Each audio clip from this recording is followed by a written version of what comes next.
We're just about rolling in on 2026, and I've realized in the last 55 years of my life has all summarized to this point. Why do I look so poor? Welcome back to The Hustle, everybody, and welcome back to The Grind, and so glad to have you back. Well, this all stems back from a conversation I had with my parents many, many years ago. And you know, it didn't take me 55 years, it took me a few years, but this constant reinforcing meant that I've got this newfound mindset. See, a lot of us look around and we think, why does everybody else have so many great things? Why do these people live in such a big house? Why do we have people driving around in these new flashy SUVs over there? Why do we have people that have all of these goods, these latest phones and these latest TVs, and they have all of these wonderful, cool assets and shiny devices that are just obviously signs of wealth? Or are they? See, because if there's one thing that I figured out many, many years ago, and now as we see it more than ever in 2026, with capitalism at an absolute almost end stage, to the point where people are broke upon broke. They're spending money they don't have. They're using credit cards to pay other credit cards to pay other credit cards.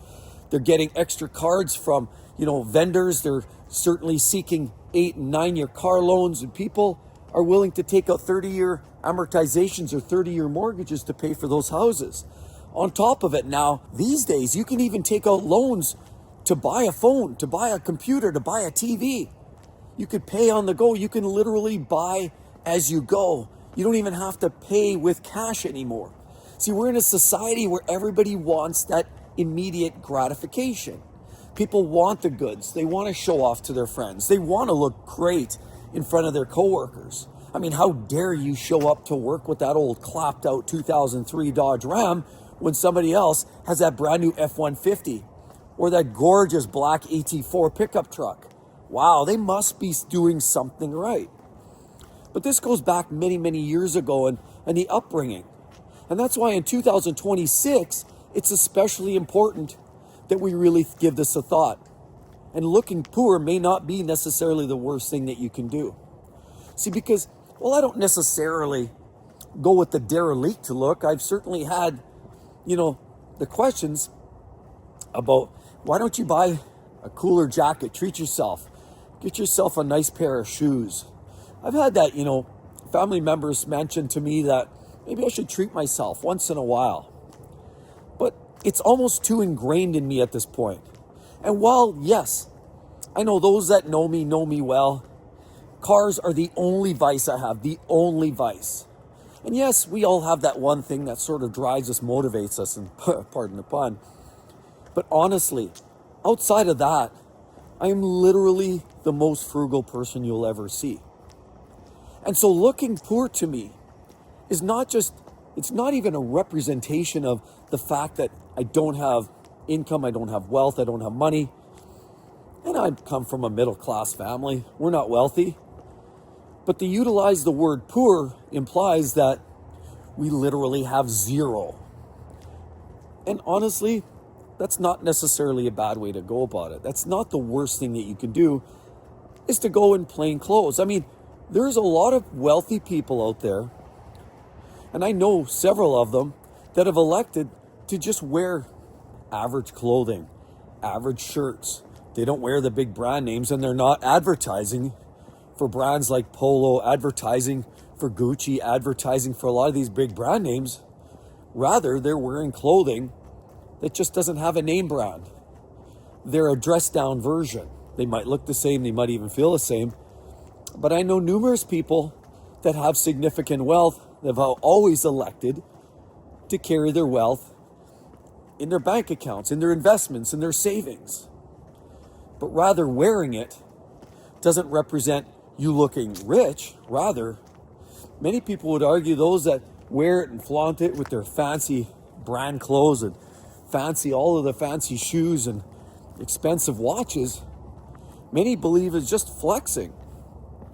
And we know in a world today where people are, it's all on the outside, it's all superficial. Social media is a big one.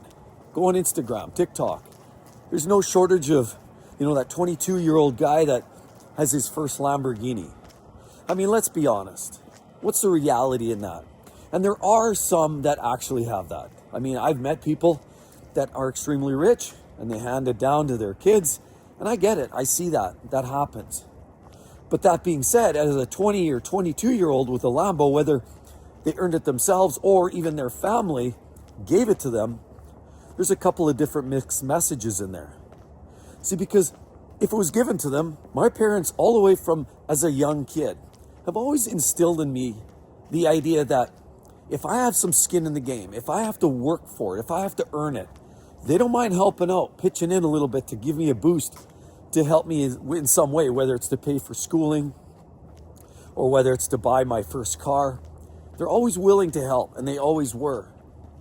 But the fact remains is they're not doing it exclusively on their backs. Their idea is, if you're going to own something, you should have some skin in the game.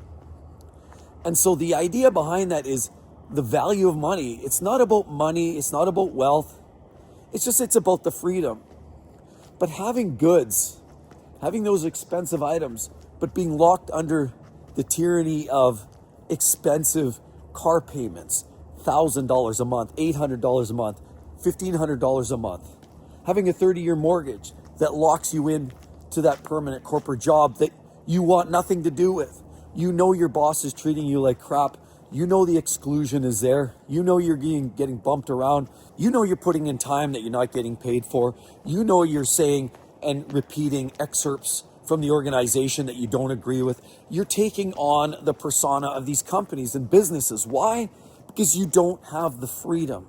And see, freedom comes in the way of the fact that you don't necessarily get locked down to commercial goods. See, because as I look around, a lot of people like to dress the part. They like the clothes, the cars, the houses, and it's all to show. A lot of it, I mean, we all like the goods. We all need a house to live. We all need a car to drive in. But for me, some critical messages that my parents shed on me many, many years ago was, if you can't afford to pay for your goods in cash, then you can't afford the goods.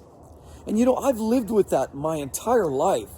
When I was a kid, I remember way back in grade school, I remember it wasn't kindergarten. It was probably a couple of years after. I want to say it was around probably grade 4, grade 5. I remember having a conversation at the dinner table with my parents. And we were talking about one of our relatives who bought this big house. And we knew that it was a big stretch for them because, even my parents kind of knew what their deal was, their kind of rough idea of their finances. And even my parents said, see, they're really stretching themselves thin.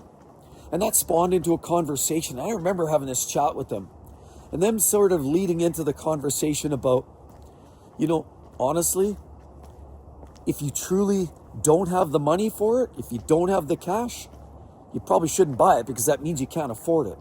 Now, we know a house is a big expense. It's the biggest expense you'll probably have in your lifetime. A lot of these homes, can cost $400,000, $500,000, $600,000. Some cities, $1 million, $2 million. It's all relative. But the point is, houses are not cheap. And very few people earn that kind of money. And it's tough to save that. That's why mortgages exist. That being said, mortgage, sure, most people need to take that on. But one thing that I learned was forsaking that big expensive jacket, forsaking maybe that extra vacation, forsaking buying that new car, maybe deferring. And that whole concept of delayed gratification was something that I was taught many, many years ago. Wait, hold off, save. See, because it's those savings and maybe delaying buying that new car. New car is wonderful if you can buy it cash. But that being said, maybe you wait another 5 years. Put that money down on your mortgage. Put it down on the principal payments. See, because if that gets you closer and quicker to the point of being independent financially, life is so much better. Now, just because your house is paid off doesn't mean you're totally free. But it does give you an extra sense of security. There's a peace of mind. There's still a budget action there. There's still some cash that it frees up. See, because if you're paying $1,500 a month or $2,000 a month for your average mortgage payment, think about if that's now gone. You think about the extra hours you have to work to earn that $2,000. If you're the average household earner, that $2,000 per month for your mortgage payment is probably a third or almost a half of your net income for the month for one income. And with that said, have you not have that in your pocket? Now think of the freedom it offers you. Okay, maybe you can't quit outright, but maybe now you have the ability, if you're no longer making those $2,000 a month payments, you have the ability to redirect that $1,500 or $2,000. Let's even call it $1,000 a month in investments for your future to help fast track your retirement. And see, getting retirement money saved, and whether it's for official retirement, whether it's for savings, whether it's for investment strategies to try to build your own personal wealth, whatever it is, to have money is better than not to have that money, because again, it's not about the money, it's about the freedom it serves you. So if you have the extra investments, the capital put away, now it gives you the ability, if you want to continue working. And this is something I learned throughout the years. In my 55 years, learning a combination from my parents that they instilled very early on to spend only what you have throughout the different years. And I'm seeing what goes on around us, and we see how people are overextending themselves. We see how people are struggling today. And some of it is so sad because some of it really is very difficult to avoid. But there are, in many cases, people that put themselves in that position, create awkward situations where they over leverage themselves, and now they do it all just for show. What that does is creates further burden on your own finances, puts you in a position where you can't escape the matrix. And of course, the organization you work for knows that, they keep you locked down, and there's really no way out. The only way really to come out of that is doing what people like us, the middle class, those that kind of work, the blue collar, those that have to grind it out day in, day out to earn a paycheck, is to increase the buying power of your paycheck.